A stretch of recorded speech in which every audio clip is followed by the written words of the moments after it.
Episode 53. 53. I was just thinking today. Well, I wasn't thinking actually. I was thinking, but it wasn't my original thought. Somebody was coming over to me and I was saying, it's almost March, which is crazy. Almost March. March is in like 2 days. I know. Almost March would be like February 20th. And then the middle of March is when everything shut down. 3 years ago? 2 years ago? 3. 3 or 2? 2 years 3. ago. It was 2020. Wow. And that was yeah, because it was a year, so we lost 2020 to 2021 almost.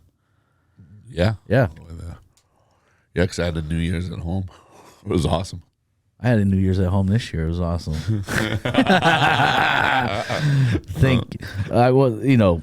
My pocket hurt, but I didn't really want to fly to Kuala Lumpur.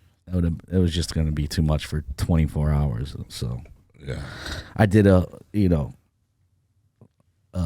self-care day. I was like, should I go out? It's like 11 o'clock, and I'm like, nah. No. And I remember the next day, it was so nice that I actually felt great and enjoyed the day instead of just being hungover and miserable, which is not fun anymore. It's never fun. As you get older, it gets worse. It does. Sometimes it lasts for about 2 days. And it's not even just the hangover. I think for me personally, it's the anxiety that comes from the next day. Like, why did I do that?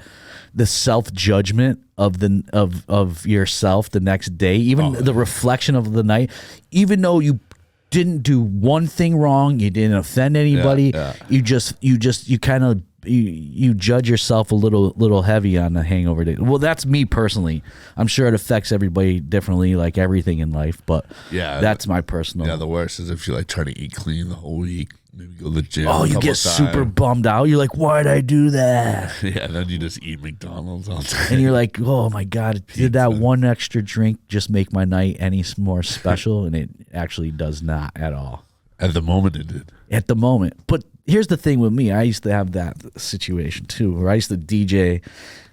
I'd get done at 4 and then I'd go have a drink on the way back to my hotel room. Right. And then it's like, that drink's just going to make me feel worse. Rather, I'm going to the bar having that drink thinking something magical that night's going to happen. Yeah. Nothing magical is going to happen.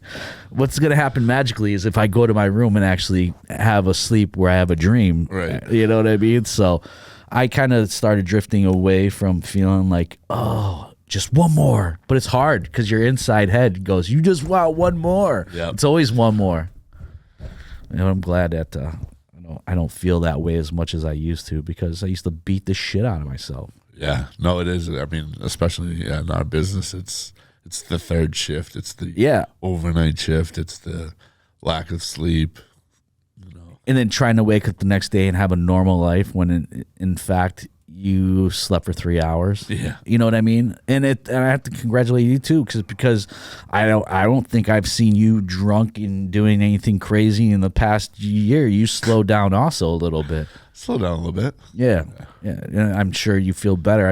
I could sense it in you. I appreciate it. Yeah. Yeah, man. Yeah. There's some days where we get after it, but and a lot of there's so much work to do, and especially when you're drinking, I want to be focused though too. You know what I mean? Our job never ends. We don't have a punch clock that we go in at 9 o'clock and until 5, and then from 5 till 9 the next morning we can do whatever we want. You know what I mean? Deal with customers too. I mean, it's also fun to take a shot with a customer and enjoy their night enjoy their, whatever they're celebrating party. Oh, hell yeah. And they appreciate that and they enjoy that too. And that's part of the job. Absolutely. But I can't go to all 24 tables and do that. No.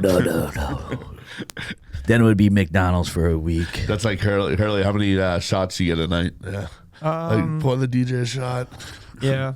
Not much. Depends on who you're with though, right, Hurley? Mm-hmm. I mean, honestly, sometimes I will fake it. Really? You're like girls used to do that, right? They're like, give me a shot of water. If it gets bad. Tell her it's vodka. No, I just won't take it. Oh, you just won't take it? I'll just kind of like keep my mouth closed. That's wonderful. Then you put your hand over the glass. I've definitely told people I'm good though. Oh no, 100%. Yeah. Oh, I tell a lot of people, but yeah, sometimes you just cup the shot glass. You're really good at that, though. You're really personal. You'd be like, "Nah, I love you, man. It's cool. I'm good, man." Yeah, yeah. I'm like, I say no, and I go. Well, then overthinking starts in my head. Is like, does this person not like me now because I need to take a shot? No, if you understand how many times a night I get offered a shot, yeah, check on every table. There's 24, 30. Everybody does that. And then you go to the bar. Sometimes the bartender is doing one. Then your friends. Yeah, but you're a very lovable person. Everybody wants Jeff at their table and give him hugs. I don't think everybody wants me at their tables. Yes, they do. No, they want to hear you in the DJ booth. So we got some questions coming in, actually. Yeah. Well, actually, the first one actually kind of pertains more to me, actually. I love that because I learned. Here's the thing. I feel like I'm the chef in the kitchen and I'm always in the back of the house. So whenever I can learn anything from you about the front of the house, like I'm totally into it. So this is actually from a new promoter in the city, or just not with our company. Yeah, just somebody in general. Yeah, pretty nice that reached out. Well, I love that. So they were asking me on a personal thing, like, who do you target more for the club? Are we going? Oh, who's your clientele? Well, who do we target? Like, yeah.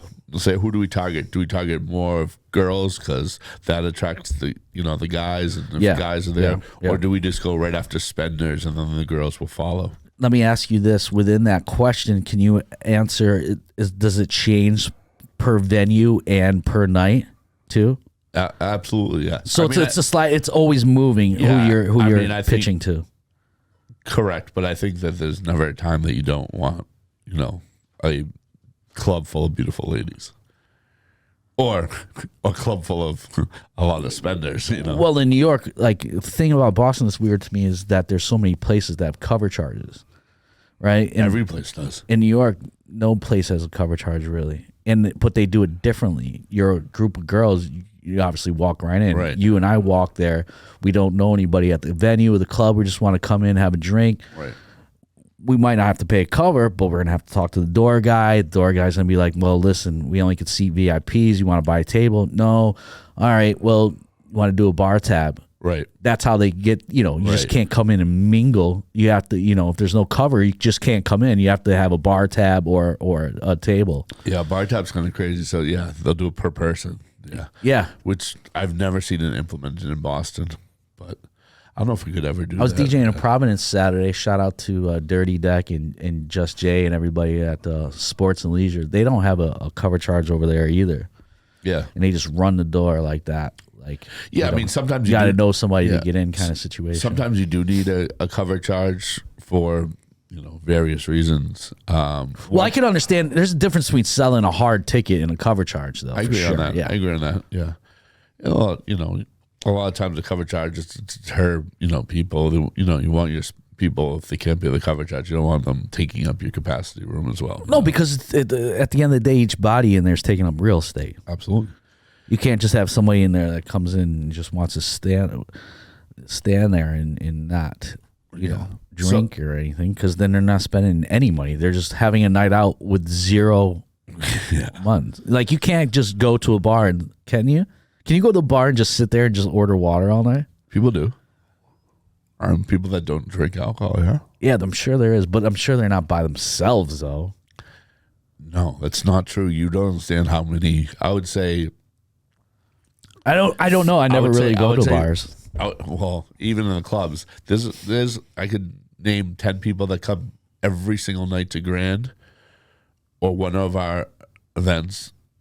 They buy a ticket to every single one of our events, and but they're spending money to buy a ticket. Though. No, I agree. It's different. They don't drink, and they just come there and dance. I could do that. I mean, I've been to our venues and I've had to drink before too. Yeah. We've made nights without drinking. Yeah, I don't need to drink every night. Most nights. So go back to the original question of what I said. Please. I said, as a new promoter, and I kind of categorize it, a new promoter versus, like a veteran or something. Mm-hmm. You want to get, as a new promoter, as many people of the right type of crowd to an event. I said, you're not going to get huge spenders right away. That's more the veteran people that, know it. So I wouldn't say going after, big spenders or people that are going to, looking for whales. That comes with the within time. Within time. So you're saying you just start small, like And just everybody. if you have, why'd you become a promoter? Because you're popular, or whatever the reason is. Why are you popular? Is it that your sports? What do you have to bring to the table? Yeah. Right. So if you're popular around, like the girls' team or whatever sports team in college or whatever it may be, start with that. Bring them out. Obviously, they have friends, and then it grows. Right. And then she said, "Well, what about spenders? And how do I start getting spenders there?" And it's everybody has a birthday. Yeah, And- once a year. Yeah. But Is that where you think the big spenders come in? Because you might have you might be a promoter. That's where Okay. you start getting the tables. Like how Yeah, do you yeah. get tables? So you're not going to get this just find this big whale, and if you do, that'd be amazing. Some people do though. 100%. Yeah, uh-huh. But to be consistent, you get everybody's birthday. You get there's somebody is celebrating a birthday every single night in the club. Every No night. no matter what. Yes. I've never been in a night in 22 years and somebody was like, "Oh, there's no birthdays here."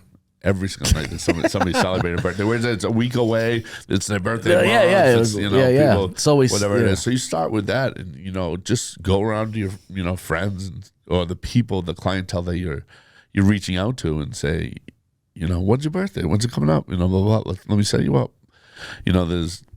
There's people in our office that literally go through Facebook for hours. Yeah, a no, day I've seen that and just go through for the whole month. Exactly. Because you don't want to hit them up like 2 days before they are. No. People have plans. Yeah. Hit them up on the month before, get it in their head going like that, and I think that's like the way to start off. I think that's great advice, Jeff. Thank you for that. And I've seen that work not only within this company, but I think Sure. MySpace, we used to do that with MySpace. Find out his birthday. Like my friend Joe Messina used to have people that would scour the social medias to find out upcoming people's birthdays. You know what I mean? Absolutely. And then they just get a Rolodex of birthdays. The second question we got many questions, but the second question I got that I liked. Yeah. This is a good one. There's more you. Hurley's going to chime in on this one. I don't know. Hurley's our young gun, so Hurley has to he hasn't been through all the different genres. Yeah. I mean, so the question was, what one style genre would you bring back? And then they gave a few things, but we can go off this. Okay. Yeah. Would it be the hip hop with the R&B hooks? The hip hop with kind of the reggae beats, or the reggae, the Sean Paul Busta Rhymes remix stuff? There was an excitement to that though that doesn't exist any longer. All right. Would it be there's no remixes anymore. all right? Would it be give me a house one that's out wasn't old drum? Tribal house, Yeah. Okay. drum and That bass. ass. Drum and bass is always Still around though. I mean, Still around. it's a big European thing for sure, like London. You know what I mean? I mean, Jersey Club's making a comeback. I don't really know when that all got established. Okay. Well, Jersey Club came out of Bmore House Records, right? I believe Bmore was first, and then Jersey took its own take on it. But Bmore ones had all the same drum loops. And then they were talking about bringing 90s R&B back. What genre would you just love to play that you can't it'd be weird to play? Definitely reggae, because I loved reggae because it just had a vibe and bounce to it, and it would break up the night a little bit, because this is back in the day, because I'm old. You couldn't play hip hop all night, and you couldn't play house at the venues I was at. So in order to change the gears and change the wouldn't dance break floor, it up with a little Danielle Jones. maybe, yeah, for sure. But early in the night, though, Right, yeah. I played a little bit more of a grimier crowd in upstate New York, where I was curated out of. But I had to break the music up somehow. It couldn't just be all R&B and hip hop all night. I needed another genre that was different, and reggae was that genre. But the thing now is, I believe that reggaeton and Latin music has replaced that, and now it's you could play a hip hop party all night with hip hop and R&B and reggaeton, and it kind of like offsets that a little bit. Is it crazy now that would you call the original reggaeton like Oi Mi Canto and like all that stuff old school reggaeton now? Yeah, but here's the thing: I know people want to hear reggaeton, and I don't want to play the same 10 songs that everybody is playing. So I try to incorporate some of those old bangers with the new stuff. Don Omar. Yeah, like the Don Omars and Gasolina still smash. Yeah, and it's fun to. I just want to play it differently. Yeah, I love to cater to the Latin crowd, but I don't want to play the same 10 Latin songs that every other DJ's playing. That would do me no justice. That would make me like everybody else. I want to find what makes me different is that I could have some of those gems, and they don't always work. I always take chances. You know what I mean? And not every chance I take works. Sometimes I overthink things and I lose them a little bit, but I always have to have that draw to bring them back. So I like the reggaeton. I mean, I'd like to bring back some of that reggae stuff for sure. Like it's fun. The reggae stuff. I was thinking about that. I love the old like 2000s hip hop with like Ashanti on it and stuff like the Fat Joe Ashanti records. I mean, how many Ja Rule Ashanti records were there? You know what I mean? Yeah. I think the new generation, like HRLY and stuff, what they're doing is they're creating these bootlegs on their own that are changing the complexity of the original song, right? And that's almost in the sense of, Mariah Carey comes out with Sweetheart, right? And then, but there's 6 remixes of it. Right, you know what I mean? Yeah. Now, instead of there being an abundance of remixes, like a Bad Boy remix, a So Def remix, that was fun in our generation. This generation doesn't have that, so they're creating it on their own and creating these bootlegs because the record labels themselves aren't doing it. And then in the past, the record labels did to sell more records because you would buy Mariah's album, right, and then you'd say, Sweetheart, oh, you already have that song on her album that you bought, but you don't have the 8 remixes, so you sell more records that way. Do you think that Hex Hector made every single remix in the 1990s? God, he had so many awesome remixes, like, and Jonathan Peters too. He had the Whitney Houston joint. Yeah. But I just remember seeing every record and there'd be Hex Hector remix. Yeah, him and Armin van Helden too. Crazy. Armin van Helden used to make. I think I could be wrong. Braun's the guy to ask for this. Shout out Braun. I think we talked about this before. He was making these like weird radio edits of like pop songs, and then they were like called X Mix. Yeah, X Mix. Yeah. So what you would do as instead of like us now, joining a record pool or MP3 record pool, back then you would join X Mix, and you'd get a month supply of music, but it would be only X Mix mixes. Yeah, it was unbelievable. Yeah. And they were right outside of Boston. Yeah, I think they were. Yeah. Is Armin from here? Yeah. He is. Okay. He's such a nice dude, man. I used to DJ at this place called Crimson. And he lived down the block, and every once in a while he'd come up and hang out with me in the booth and shit, like really low key, because it wasn't like a place that Armin would like. Right. Yeah. Like it was a party joint place. It wasn't like a house music, like it wasn't like Posh or Sound Factory or anything like that. It was a club, not a house music driven club, but a more like open format club. And he would always come through, and he was just such a nice dude, man. No, I appreciate those questions that came in because we do, both man. of them are good. Great, HRLY. What's your HRLY, take? No, because like I feel like I'm still playing some songs from those genres that you listed out. HRLY is very, but yours different. HRLY's different because he's got a plethora of records. But HRLY, what I'm saying is you're gonna put in those 90s R&B songs and those 90s, early 2000s pop or whatever it is, but you have to understand that when it was that time, that's like they played, and then so like in the hip hop club you would start off with like the slow jams kind of stuff, and then you build up to like just like popular hip hop. Then you throw in a reggae set, and then you throw in an old school hip hop set. Yeah, you could throw in an old school hip hop set. I used to play like Enough. I mean, I'm sorry. I used to play, that was the scratch in that Slick Rick record. It was like Enough. And then like the Biz Marquees and all that stuff. But you could only play those. You wouldn't play like a verse, a hook, verse. You'd only play like verse, chorus, out. Then you'd play like This Is How We Do It into something else and just keep it moving like that. Yeah.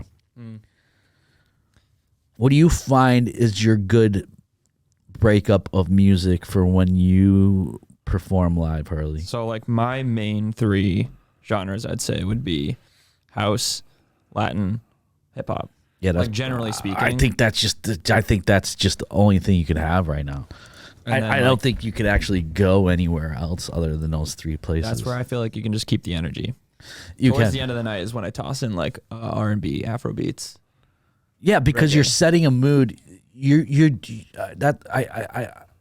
That's my going home music. I think you're right. You have to take them on this adventure. Like you start off here. It's like when you get on a roller coaster. That's a perfect example of how you want to run a night as far as DJing goes. Yeah. The build up where it's just like the clicking of going up the hill. It's like the slow build. That's your night, your opening set. And then peak hours when you hit the top and you're about to go down the roller coaster and you just chuck it. But then there has to be a part of that night where you just mellow out for a second. If you know when a roller coaster goes all the way down, it comes up and just chills for a minute and then it goes back down. You have to take them on those peaks and valleys, and you don't want to stay anywhere too long. I know I have a tendency. I think Saturday night I had a little bit of a hard time playing. I feel like I just wasn't in my head, and that's just going to happen from time to time, and you can't beat yourself up as a DJ because you just were out of your head. It's gonna fucking happen, dude. If you're playing organically and you're playing freestyle and you're playing just off the energy in the room, sometimes you do get lost. And I got a little lost Saturday. And what about bringing freestyle music back? Do you know what? I just played a set of freestyle Mystique the other night. You and did? The manager, George, goes, dude, that was fucking awesome. I go, what? He goes, dude, I wanted like, it. Little Susie and Stevie B. Yeah. Oh, it was just fun. It just went there. Sometimes, you know, I'm in a position now where I'm at in this company, Big Night, where I have to DJ a specific amount of nights due to my contract obligations, and sometimes I get put in situations that are just a little bit not my speed, so I have to find a way to create something out of that and entertain myself at the same time, because I'm not one to fake it. Right, I just can't go in there, put a mix on and just be like, oh, I'll just play these records. No, I have to, I can't turn that off. It's either on or off. And Thursday, I didn't really have, you know, I'm DJing a dinner party at Mystique, and I'm just like, let's go, man. I love that. I started playing all those, like, you know, Tiffany. I didn't play Tiffany, but I got a dope remix of Debbie Gibson over like a Sean Paul beat. Really? That I played and shit. Yeah, That's awesome. I just have, and I'm lucky enough that I have those songs in my, you know, repertoire, because if I didn't, I would have played the same shit I play every night. Right. Yeah, man. Yeah, we need to bring freestyle back. That's my fight. If you can feel what I am feeling, you're my diamond girl. And it goes, poof, poof. It had like all these sound effects and shit. Yeah. The synths are so good. Oh my God. So good. Nothing like an 80s synth. I was talking to my cousin the other day, and he's his girlfriend, his fiance is a little bit younger than us, and he's like, yeah, I was trying to make her watch Fletch with me with Chevy Chase, and he's like, my fiance is like, I can't watch this shit. The music's driving me crazy. I'm like, what? Those synths and the synths and like fucking Beverly Hills Cop and shit. Like that was the music. Yeah. I just saw a TikTok, and this guy was recreating like sounds inspired by like 80s movies, and it was just like those keyboards. It all. The thing that's crazy about all that shit is, it all comes down to what equipment was available at that time that created the sound of that era. Yeah, I agree on that. And I think that now people are bringing it all back. But now they have plugins that can create that. Back then, you get this new Moog or whatever keyboard. I'm sorry, I'm not really good at that stuff. But you get this keyboard, and it's the hottest new keyboard at the time. Everybody's making songs on this keyboard, and the keyboard only has a limited amount of Right. fucking noises and samples it could offer. So everybody sound Beeps and bloops. Yeah, that's the interesting thing about music production nowadays. Yeah. Is that like it's almost too perfect. So then actually producers need to like you said, add in plugins to like make it distorted, like the old-fashioned ones would be. Keep it interesting. Well, here's a good thing about that too, and I love that you said that, Hurley. Thank you. Dilla was so famous because his music never fit to everything fits to a grid now. Yeah. So when everything fits to the grid, people actually produce music and they shift things off the grid on purpose, so it gives it a real feel instead of it being doom doom ch, doom doom ch. You know, if you chop the drums and you offset the kick a little bit or the snare a little bit, it gives it a live. It makes it lets it breathe. Feels more organic. Yeah, for sure. So you could appreciate that. I've always said this too. 1 million people could sing, right? You could be the best vocalist ever, but if I can't feel the emotion in your voice, you're just a singer. Yeah. And that's the same thing. Dilla's beats had that energy of feeling like they were humanized in a way. I think that's a good way to put that, humanized. I like that.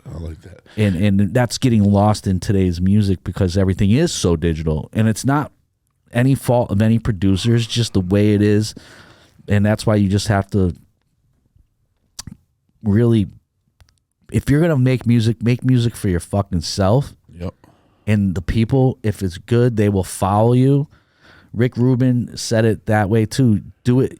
That's just the way it has to be. Because if you're making music that isn't you, people are going to feel that and read that. Yeah, I agreed. So make music and perform music and DJ within your values. I think that's the way we should move forward. I love that. And on that note, we doing some hurdles, Hurley? Sure. Hurley's hurdles? We need a theme song for this. Hurley's hurdles. Perfect. Yeah, we'll just sample that, bro. Just use that. Yeah, let's close it out with some Hurley's hurdles. We can do it.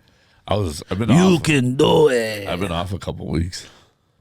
Okay, ready?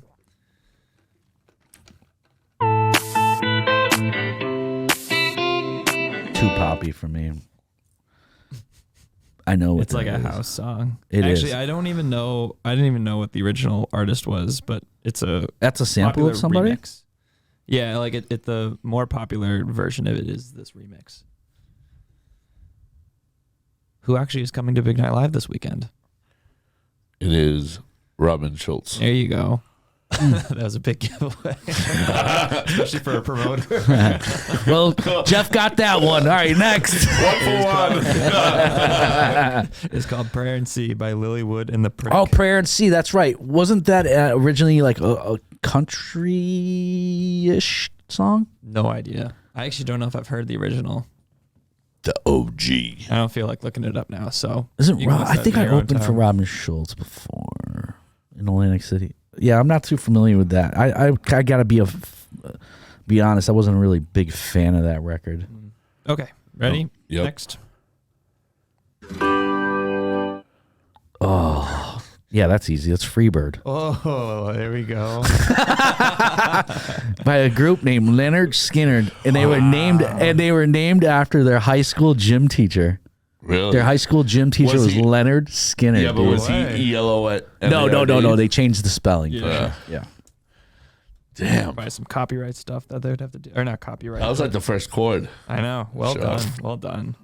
Okay. Let's see. We'll go. Now I want to listen to Freebird the whole thing. It just- I used to do overnight radio on a rock and roll channel, and we used to play that. That was our piss break song, just like 7 minutes yeah. long. That and Stairway to Heaven. Okay. Ready? Yeah. Yep. This one's very poppy. Since You've Been Gone. Nope. Oh, that was a good guess. Oh my God, it's almost the same though, right? No, Vanessa it's not. Carlton? No. I have no idea. Not Miley. Hey, I just met you. And this guy Rebecca call Black. me maybe. Yeah, Rebecca Black. Carly no. Rae Jepsen. Carly Rae Oh, Jepsen, yeah. jeez. Rebecca Black did Friday. And she was Wait, signed. is that the same song? No. She was signed to Justin Bieber's Really? I didn't management company, I think. And Who's Scooter Braun? Yeah, Scooter Braun and Martin Garrix. I wonder if he's still over there. Oh. And Psy was signed to Scooter's company too. My good friend used to manage Psy. Okay, ready? Yes. Is it an 80s song? No. Nope. It's like, I would say mid 2000s, I guess. Early 2000s. You gotta get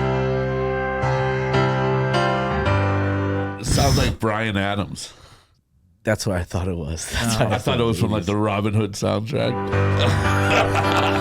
a gangster. Nothing? Yes. Put you back in the It is the same thing, dude. Wait, what are you singing? Bryan Adams. It's not Bryan Adams, though. Got you back in that. That's so beautiful. Jeff, don't Yep, pull the mic yeah. away. We want to hear you sing it. I'm not singing. Now she's back in the atmosphere with drops of Jupiter. Drops of Jupiter by Train. There you go. What gave it away? I just Drops of Jupiter gave it away for me. I had it in my head. That's the but I name of the song, I couldn't right? sing it in the mic. I had it in my, but I sing the wrong words too. I just go with this. I don't know the words to any song. How about that? Okay. I think Shook Ones is about it. I can sing Juicy. We'll do one more. One more. Yeah. Oh, it is Guns N' Roses. No, it's not. It's know at the not. beginning of that, Yeah, don't play it. I just know hearing what it that at is. the beginning of that Sweet kinda Emotion, Aerosmith. Oh, Sam. I thought, it is.